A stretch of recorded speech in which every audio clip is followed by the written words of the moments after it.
NBC is just learning that members of the House Judiciary Committee have subpoenaed Don McGahn's former chief of staff, Annie Donaldson, whose notes were central to Robert Mueller's report, his obstruction report, as well as Hope Hicks for testimony and more documents. That is where we start today with some of our favorite reporters and friends with us at the table. This is a treat. Washington Post national political reporter Robert Costa, former assistant U.S. attorney and federal prosecutor Mimi Rocah, also from the Post, White House bureau chief Phil Rucker, and the host of Saturday Night Politics here on MSNBC, Donnie Deutsch. Let me start with you, Robert Costa. Hope Hicks and Annie Donaldson, not yet household names, but if you've read the Mueller report, if you've read that second volume around obstruction, they are as essential to painting this picture, to offering this narrative in the president's own words as recipients and witnesses and observers of all of his efforts to thwart the Russia probe as anyone. They are witnesses not only to the president's conduct, but perhaps to his intent when he made certain decisions. And that's what House Democrats are trying to figure out. That's why they're calling them up to Capitol Hill. They know that Don McGahn's testimony will only take them so far. He was involved in legal decisions, but Hope Hicks was around the president constantly, his confidant, his press advisor, his strategist. They want to also talk to Annie Donaldson. How did McGahn describe those conversations to her to, again, figure out the intent? Your colleague, Carol Leonnig, wrote a neat article a few days after the Mueller report had been out. I was just handed my copy because I think I have a lot of Hope Hicks and Annie Donaldson's footnotes. They appear a lot in the footnotes highlighted. But what Carol Leonnig describes in her piece is that Annie Donaldson's notes could maybe be seen as a parallel to some of the Nixon tapes in that they put in writing some of the reactions, some of the efforts that the lawyers were taking and making to try to protect and preserve themselves, to try to offer the president legal analysis of some of his desired moves. When he wanted to investigate Hillary Clinton, when he wanted to fire Jim Comey, they wrote in their own notes to themselves and each other possible obstruction. They were aware that he was walking up to and in some instances possibly crossing the line into obstructive conduct. They were very aware, and Annie Donaldson took those notes at the direction of Don McGahn to create a record in their office of all of these encounters with the president. And it's not only noting possible obstruction, for example, but it's dialogue. It's exact words that the president used in those meetings with Don McGahn and others. And it establishes a fact pattern of what happened in all of these many instances of possible obstruction of justice. And the Mueller report has a lot from the notes in there, but he does not print all of the notes for us to see. And so there's more material, presumably, in those primary source documents that the Congress is trying to get their hands on. And that's why they're so adamant about getting those documents and about now bringing forward Annie Donaldson for testimony so she could talk about what she remembers from those moments. Robert Costa, what do your Hill sources say about the strategy? They obviously are now homing in on the obstruction report. It's the second volume of the unredacted version, what we've seen of the Mueller report. But there are other witnesses around these flashpoints. Chris Christie, the president's friend, was in the Oval Office with Donald Trump on February 14th. Turned out to be a pretty consequential day. That's the day he asked Jim Comey to see to it to let Mike Flynn go. Chris Christie, also the recipient of a phone call from the president when he was batting around the idea of firing Robert Mueller. Chris Christie also appears in the Mueller report and in the footnotes as having told the president and then telling Robert Mueller's investigators he told him that wasn't a very good idea. Why not bring Chris Christie and Corey Lewandowski, another witness around at least a few of the obstruction flashpoints, the efforts to fire Jeff Sessions and fire or install a loyalist? Why not bring those folks through who have no privilege and no sort of, they're not controlled by the White House? They have not been ruled out as witnesses who could be called to Congress. Based on my conversations with top Democrats, there's a growing number of House Democrats who are leaning their shoulder against the door, against the Speaker's door, and saying, we got to impeach this president now. But she keeps telling them privately, let the committees do their work. Let Jerry Nadler and Adam Schiff and all the other chairs build the case against the president. She keeps telling them privately, I'm told, the country is not fully aware of the president's behavior. As you said, paint the picture. And so for now, it's Don McGahn, then it's Annie Donaldson and Hope Hicks, and then there's another level, as you said, Corey Lewandowski, all the characters from the Mueller report. And this could take the rest of 2019. And that's what the Speaker's strategy is. You can't just rush the process, begin impeachment proceedings, even though the president's defying Congress. You have to build it witness by witness so people can try to process it through more than just a document you have in front of you. A lot of the analysis has been that none of these witnesses would be slam dunks for the Democrats. The Democrats don't need a slam dunk. They simply need someone to put words and videotape to what is already in the four corners of the Mueller report. I think Democrats run the risk of sort of setting an expectation that there's going to be some dramatic testimony. This report, just the black and white letters and the teeny tiny footnotes are sufficiently dramatic. Yeah, and they realize the president's not going to go to jail after one day of testimony. It's all about building evidence. And Pelosi's view is you can't begin an impeachment proceeding until we have a body of evidence beyond what the Mueller report shows. And it's incumbent upon the Congress, in her view, to build that evidence. That's why they're seeking all of these documents. That's why they're looking in other areas, too, like the financial records and the tax returns and other areas where there could be some criminality by the president.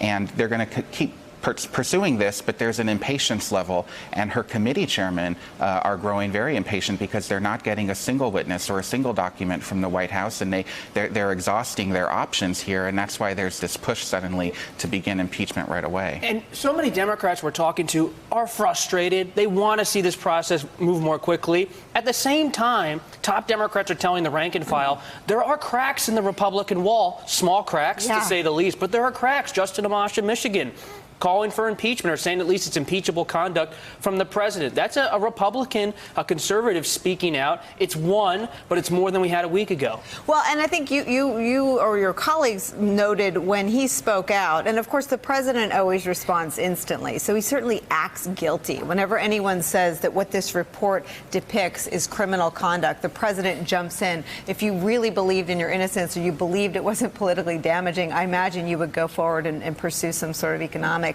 message or something better for you politically. But you guys have made the point that if one Republican says something, he's usually speaking for at least 10 times that many.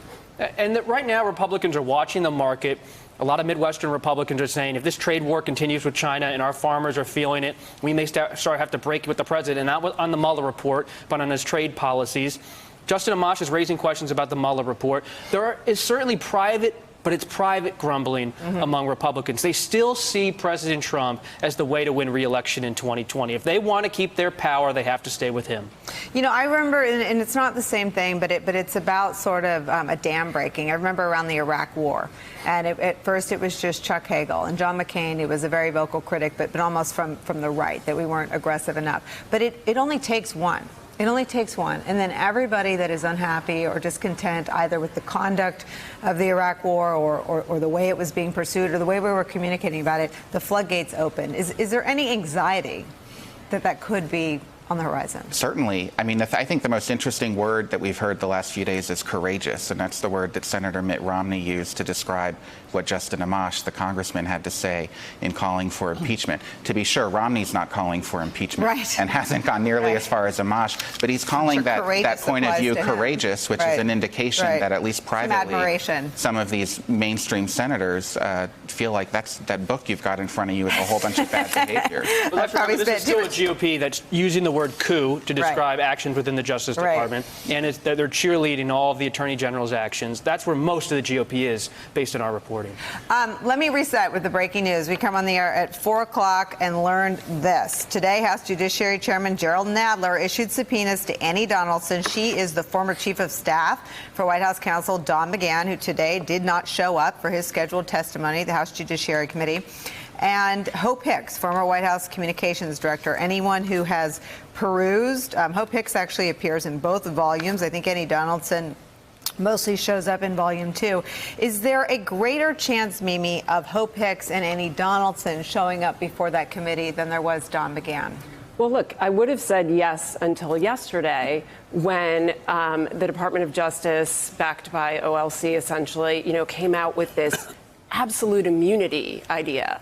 That's, any close advisor to the president has absolute immunity to subpoenas from Congress. which I think is a legally untenable position. And the one court that has ruled on this, even though it's not binding, has said that that is a lawless position, essentially. So I do not think that would be upheld in the courts.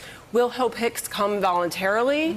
You know, maybe. But I think at this point, Democrats should assume no one's coming voluntarily. And it's all going to have to be through subpoena. And it's all going to have to be litigated in the courts, where, as I think we saw for the first time, a glimmer of hope yesterday, the courts will uphold the rule of law. Right. And much of the positions being taken by this administration, by the Department of Justice now, and the OLC are just not backed up by the law. Well, as an investigative body, are they better served calling in witnesses like Chris Christie, who witnessed the president on the day that he asked Jim Comey to see to it to let Flynn go, who received a phone call from the president about the wisdom of firing Robert Mueller, Corey Lewandowski, who I believe was deputized to actually fire Jeff Sessions and test the waters for replacing him with a loyalist? Are they better served as investigative bodies to call in witnesses who have no claim to that immunity you described? I think they are at this point. Look, clearly their strategy was to try and start with sort of the biggest witnesses, the ones who had the most to say and would be the biggest impact. And that didn't work. I understand that strategy. You do that when you put on a trial to a jury. You want to start with your first, best, most substantive witnesses that are going to get the biggest bang for the buck. That didn't work here. It's not working. They're going to have to play those out. Now they just need to get some testimony, some evidence. They need to start getting exactly what you said, the narrative of what's in that report, because it's all already there. You can investigate Donald Trump for 10 years, and you're probably going to find new stuff. But the difference between a good investigator and a mediocre investigator or prosecutor is you know when to stop and say, OK, I'm going to go with what I have. It doesn't mean they shouldn't investigate, but they need to start getting the story out of what they already have. You know more about storytelling and narratives than just about anybody I know. As far as someone who can tell the story of Donald Trump's intense insecurity, Hope Hicks may be better situated to do that. I can't, if you think that sort of the tantrum around Don McGahn being called and all the theatrics between the White House counsel's office, DOJ, all the efforts, I imagine he'll throw his body down before he'll let Hope Hicks open her mouth and say anything about steaming his pants or fielding his press calls or anything she did for him or witnessed. Yeah, knowing Donald and knowing and understanding the relationship, Hope Hicks would have more personal color. And to him, it would be the ultimate personal affront beyond going after his children. And you saw the reaction to Michael Cohen. I want to just go back to the overall kind of strategy about impeachment and not impeachment. I want to remind people of a score. And the score is Nancy Pelosi won, Donald Trump nothing. And that was as far as the government shut down. That was a mono woman. She played him like a fiddle, and she played him, let him hang himself.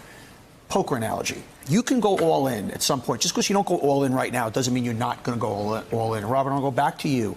If I'm advising Nancy Pelosi, I am so with her. Keep the heat on. Keep building the case. Keep doing the investigations. Time is actually on your side. You have until November of 2020, okay? There is no reason, if there's a fork in the road right now, to say, I'm going down impeachment and immediately giving Trump, they're trying to take me away narrative without the backup to it. But suppose, Donnie, the chairman say to the speaker, we can't get our witnesses, we can't get our documents unless we start those proceedings to be able to have a little bit I'm going to say again, get 10 more that you can't get. My point is, there's no reason you're not going to do it. You're saying let them stack up. Let them stack up. I got my chips here. I can go on now. Let me put more chips because it's going to be more of the same. And at the same time, as a strategist, be polling the American public. What is the tipping point? When does the American public start to get an appetite? Because like it or not, impeachment process is not a legal one. It's a political one. And so to me, I'm with Nancy right now. I keep stacking my chips, stack my chips. You will go all in at some point. Why not have as high a stack as possible? Hey there, I'm Chris Hayes from MSNBC. Thanks for watching MSNBC on YouTube. If you want to keep up to date with the videos we're putting out, you can click subscribe just below me or click over on this list to see lots of other great videos.